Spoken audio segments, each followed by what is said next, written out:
Zero. I'm not worried about it at all. People ask me, well, what were they talking about? Somebody was saying, well, what's the UFC going to do? We let these guys know not to bet on fights.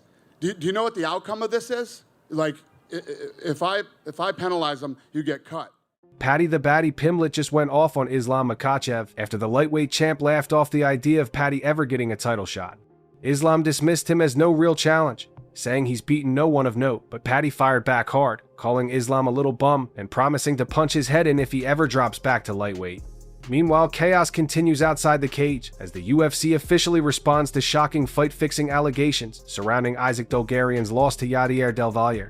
Suspicious betting patterns, sudden odds, shifts, and talk of FBI involvement have rocked the sport, and Ariel Helwani says this might just be the tip of the iceberg. Add in Jake Paul and Francis Ngannou trading insults online, Kayla Harrison hinting at a blockbuster bout with Amanda Nunes, and Sean O'Malley admitting he studies Conor McGregor's pressers like game film, and you've got one of the wildest weeks in MMA news. Hit subscribe to MMA Desk right now and let's dive right in the video. The story begins with a strange fight night that had many people scratching their heads. Isaac Dulgarian, who was seen as the favorite, fought Yadier Del Valle and lost in the first round by submission. That result alone isn't shocking in MMA, because anything can happen in a fight. But what made it weird were the betting odds and the timing. Early on, Dulgarian was a big favorite. The UFC fight rigging scandal is taking another step. The Nevada State Athletic Commission is withholding the purse of Isaac Dulgarian. He is not getting paid for his fight against Yadier Del Valle this last Saturday. There is heavy speculation that Dulgarian was super involved in fixing his own fight. As the fight got closer, his odds suddenly changed in a big way, dropping fast. At the same time, a lot of people placed bets that he would lose in the first round. Then, that exact thing happened. Sportsbooks noticed this odd pattern and even refunded some bets afterward because they were worried the fight might have been fixed. Ariel Helwani, a well-known MMA reporter, said the UFC had already been told about these unusual bets before the fight, and they even spoke with Dulgarian's team.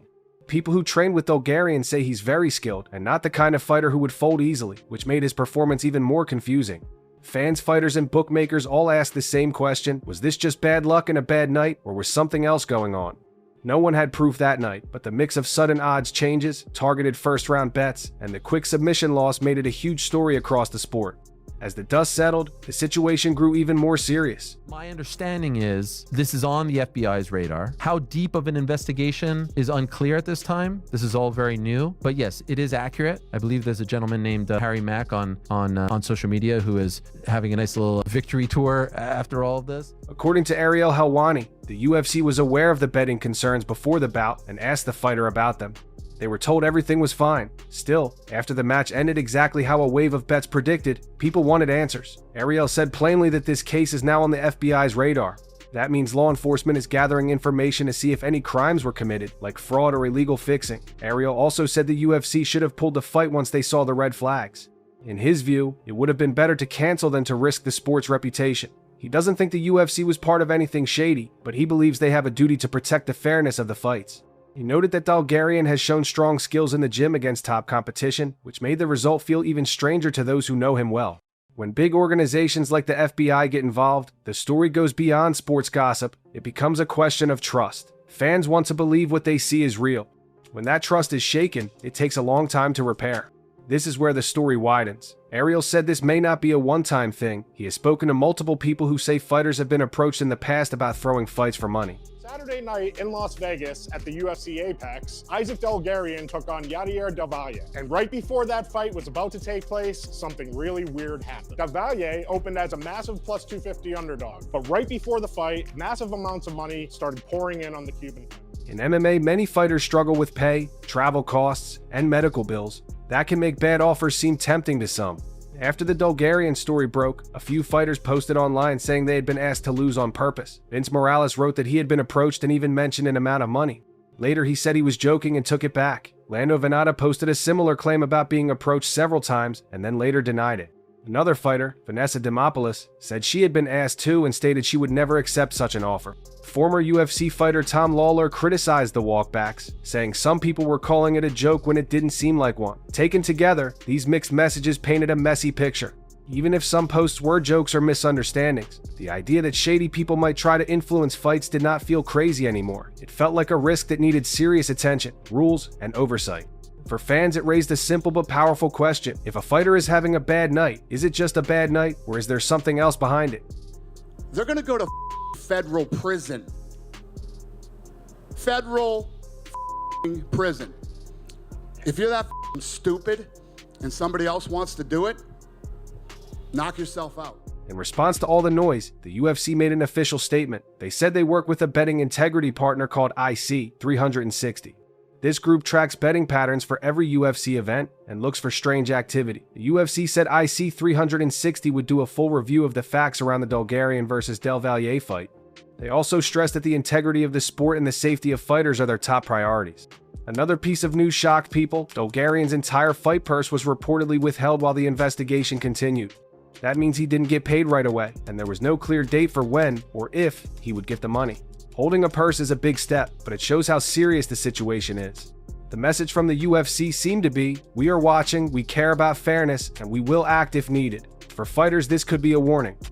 For gamblers, it might be a sign that the sport is trying to clean up. For fans, it's a reminder that behind the bright lights and big knockouts, there is a business that must be honest for the fights to matter.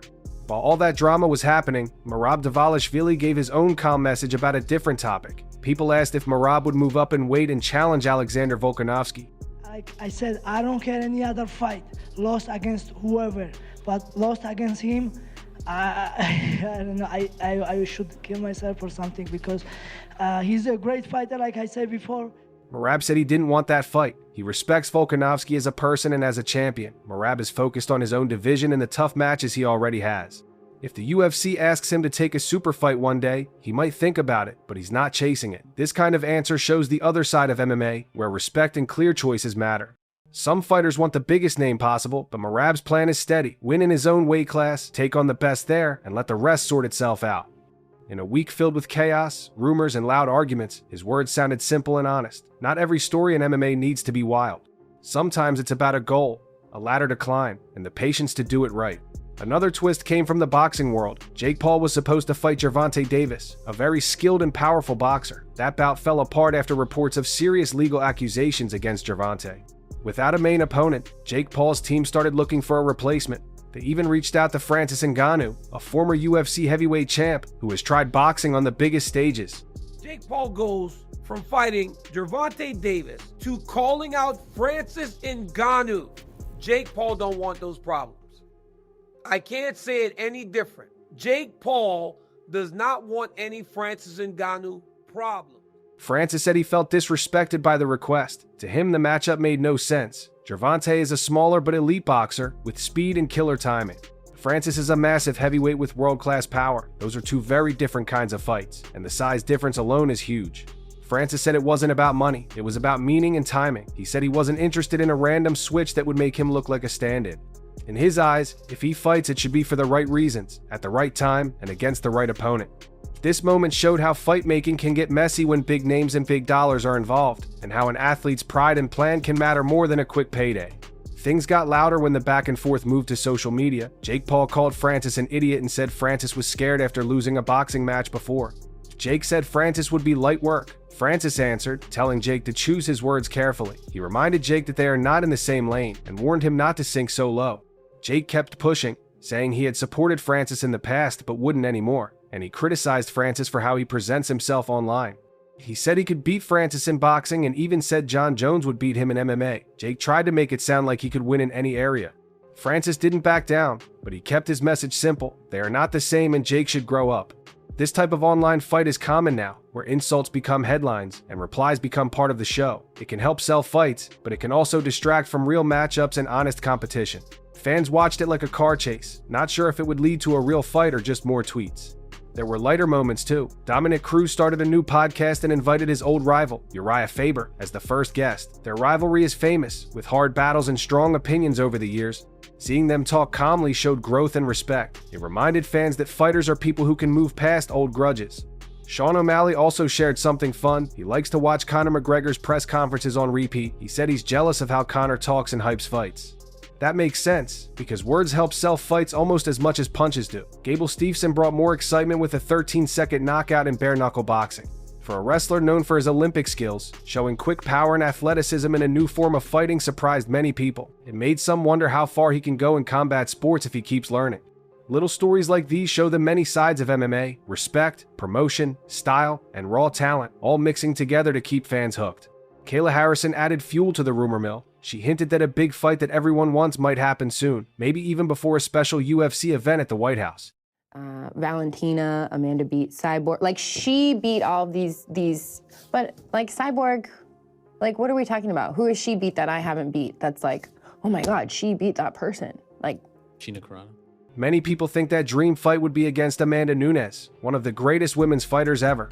Kayla spoke with confidence, saying she would beat her and then look for other big challenges like Valentina Shevchenko or whoever is next in line. She even joked about a USA versus Russia angle or the idea of Ronda Rousey returning, though she also said she loves Ronda and knows that might not be realistic. Kayla's attitude is bold and hungry. She wants to fight the best to prove she is the best. Hype like this makes fans pay attention, because when top champions talk like that, it often leads to real fights. It also shows how the women's divisions have grown.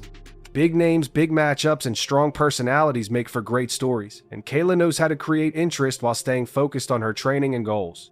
The loudest clash of words of the week came from Paddy Pimblett and Islam Makhachev.